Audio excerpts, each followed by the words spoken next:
Deep breath and push the door open. Tune. I don't dare to shout anything back.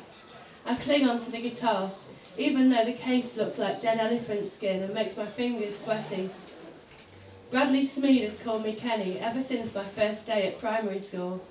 I wore a coat with a big fake fur-lined hood. The hood felt soft. Mum walked me into the playground and kissed me goodbye.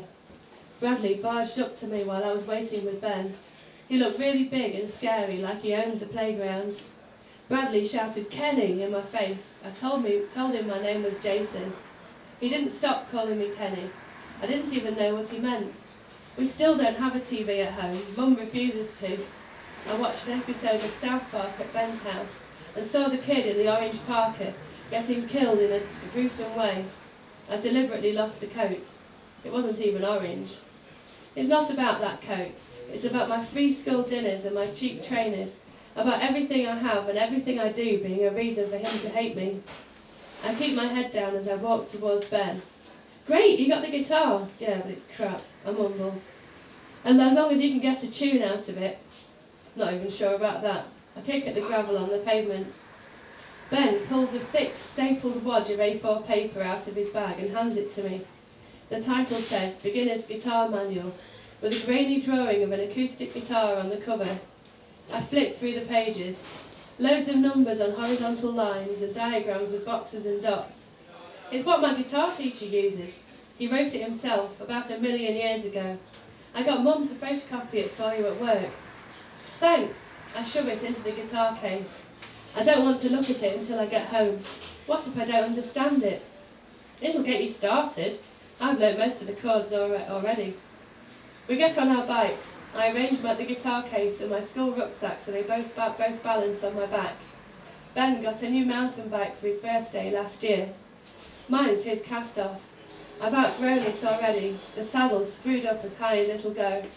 The scratches are covered up with Mum's black acrylic paint. "Pikey! Kenny! Scrounger!" The insults blur into each other, shouted at my back. Sometimes I let myself believe them. I can't stop my cheeks from burning. It feels good to be out of town. Cold wind rushing into my face, cruising downhill until the road starts to climb again. I can feel the guitar bumping around on my back. Before we get to the turn-off to Bowl Hill Village, the bus rumbles past. A crushed Diet Coke can flies out of one of the little open windows, missing my face by millimetres. It bounces into the hedge. I nearly wobble over in the rush of wind behind the bus. Bradley Smead shouts something and flicks his wrist at me through the back window. His mates flatten their faces against the glass as the bus squeezes under the bridge. "Fucking scumbag," I yell, not that Bradley Smead can hear me now. Ben breaks behind me. "They can't do it forever. Just wait until you've turned into a rock god." Yeah, right. I can always trust Ben to make me laugh. So Ben and Jason form a band together, and to help them to practice, they start to busk on the mean streets of Matlock Bath and on the run up to Christmas. And this is actually Boxing Day when they're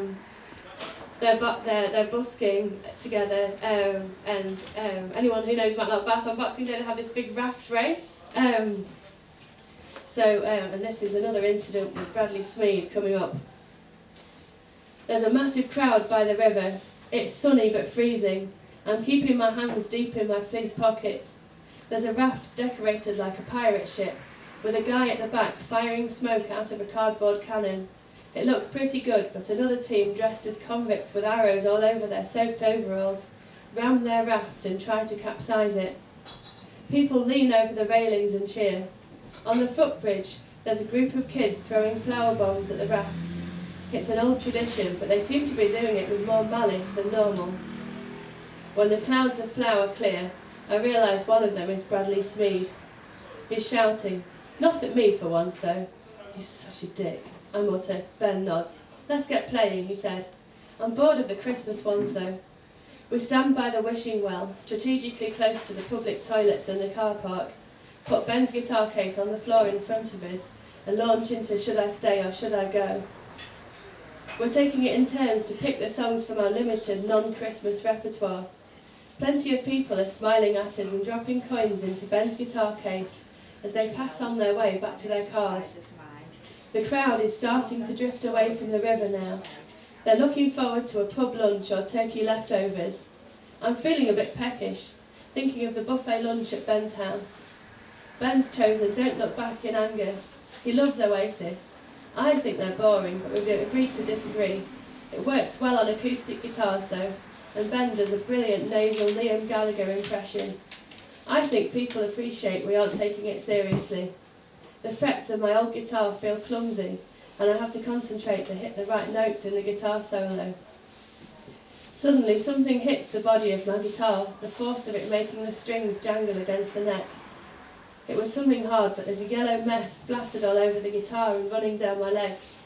I look up into the laughing face of Bradley Smead. He launches another egg. It hits me in the chest. One of his mates throws a white bag which explodes all over me. I can't see anything. "Did your mum die, Kenny? Is that why you're having to beg for a living?" Bradley Smead says. I open my mouth, shocked, but I breathe in a big lump of flour and double up over my guitar, coughing. There's a knot of anger in my chest. But I can't do anything. I wish I was anywhere but here. "Stupid pikey," one of them laughs. "Leave him alone," Ben shouts. I wipe my face with my sleeve. "Maker's gay boy," Bradley says. Ben charges towards them, but they laugh and run across the road. Ben chases them, dodging cars. His guitar is still strapped over his shoulder. Ben always protects me, as if I'm too weak to defend myself. I sit on the edge of the wishing well, keeping my head down. If I cry, it'll probably turn the flour on my face into glue. I unstrap my guitar and try to wipe it, but it just seems to make it worse. I collect the money from Ben's guitar case into my pocket. About £5, not bad for half an hour really. But all the happiness got knocked out of me when that egg hit my guitar. I was excited about playing Ben the song I wrote last night, but now I might as well forget it. "Are you all right?" a man's voice asks. I want to tell him to fuck off and leave me alone. I look up. It's Sam Baxter, the guitar teacher from the fish pond. Weird, I only dug his card out yesterday. "You were doing really well, I was about to give you some money." He's pushing a buggy with a toddler in it, a little girl with a striped bobble hat staring at me with wide eyes. The blonde woman standing next to him must be his wife or girlfriend.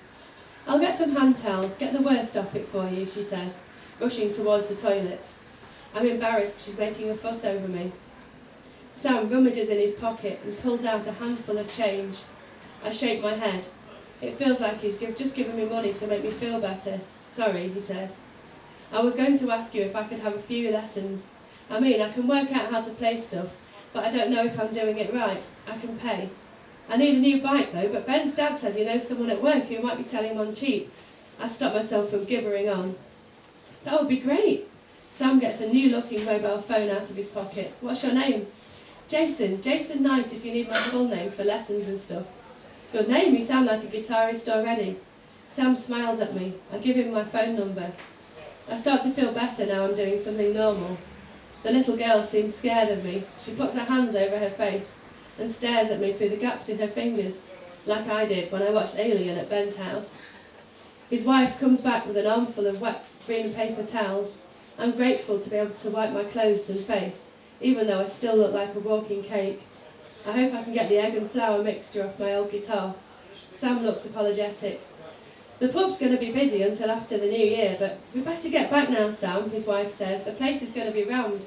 Mum can't hold the fort forever." Sam seems oblivious, checking his phone. "How about the 11th of January? It's a Sunday.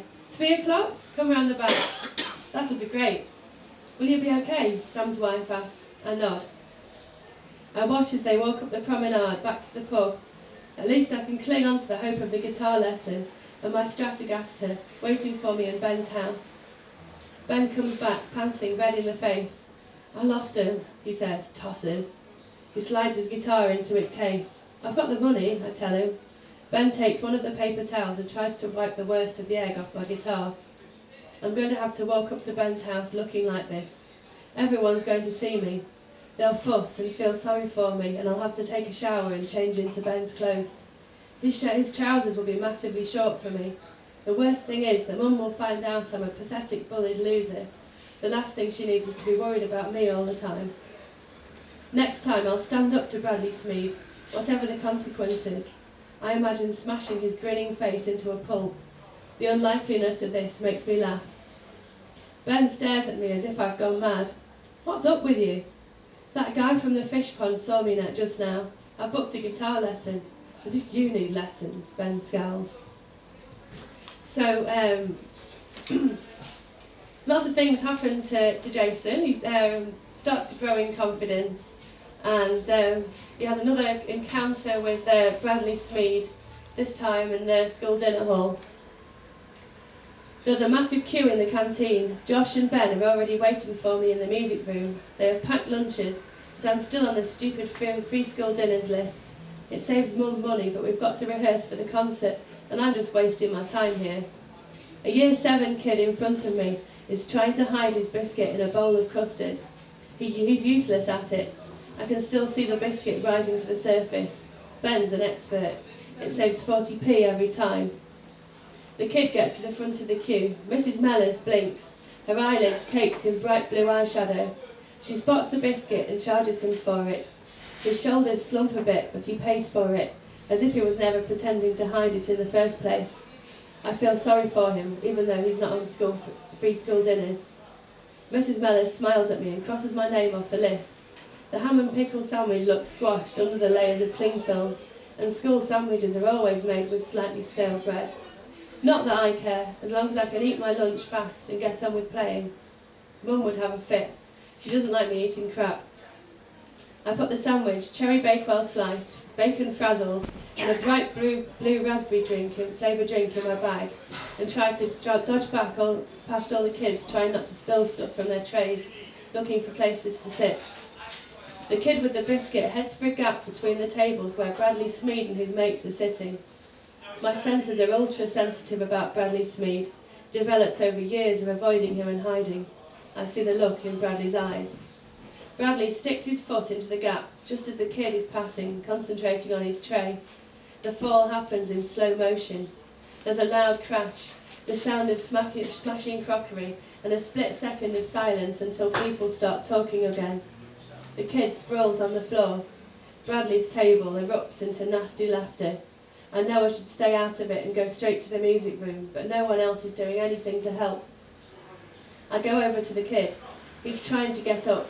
Custard is splashed on the front of his coat, and the biscuit is squashed onto it. He looks like he's about to cry. Custard and baked beans have splashed over the floor like a Jackson Pollock painting. I crouch down to help the kid. His dinner is totally ruined. There's no point in trying to pick anything up as I put the pieces of the broken plate back on the tray, getting a gross mixture of bean juice and custard on my hands. Now I'm going to be later than ever. The kid stares at me blankly. Are you trying to lick food off the floor now, Kenny? I look straight up at Bradley Smead. He gives me a smarmy, patronising smile. I stand up and bang the kid's tray down on his table with a crash. This jacket cost 200 quid, Kenny. Bradley inspects a tiny custard splash on his sleeve. I bet your whole house isn't worth that much. Haven't you got anything better to do? Is that going to be your job when you leave school, tripping people up? I say, hardly believing I'm daring to do this, as I'm not scared anymore. Pathetic. I turn away from him slowly. It's not like he can do anything to me. Quite a few people are watching, and a dinner lady has finally come to clear up the mess. The little kid is open-mouthed. I open my bag and I hand in my bakewell slice, even though it was the part of my lunch I was most looking forward to. And just finally, just a little bit about Jason. The band build up to a school concert, which they've been rehearsing for months, and it shows how much Jason's come on in confidence by the way he's getting dressed in his stage outfit. It's ironic that I'm getting dressed in the PE changing rooms because I hate most sports apart from mountain biking, and I'm getting changed to play the guitar, not for charging around like a muddy idiot on the football field. I'm still in my school uniform. My face feels greasy from the chips I shared with Ben once we'd set up the drums and done our sound check. I didn't have many chips, but I feel a bit sick now, really. This is the first time in my life I haven't wanted to eat anything.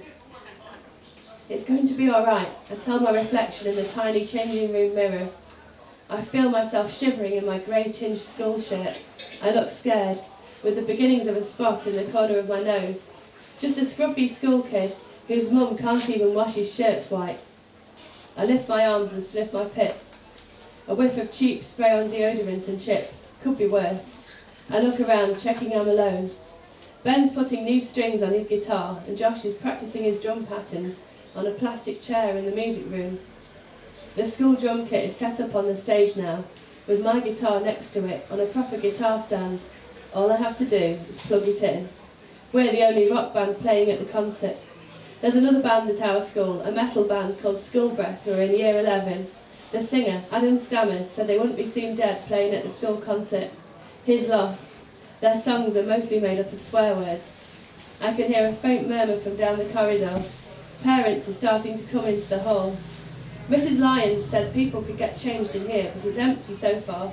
Most people are staying in their school uniforms. I unbutton my school shirt and bundle it into my bag. Underneath I'm wearing a black t-shirt, one I grew out of a couple of years ago, so now it's almost skin tight. I changed from the suit trousers with safety pins at the bottom I've been wearing to school into a pair of ultra skinny jeans I persuaded Mum to buy for me. I don't feel so bad asking for new things now she has a job. I take the black lacy shirt out of the bag.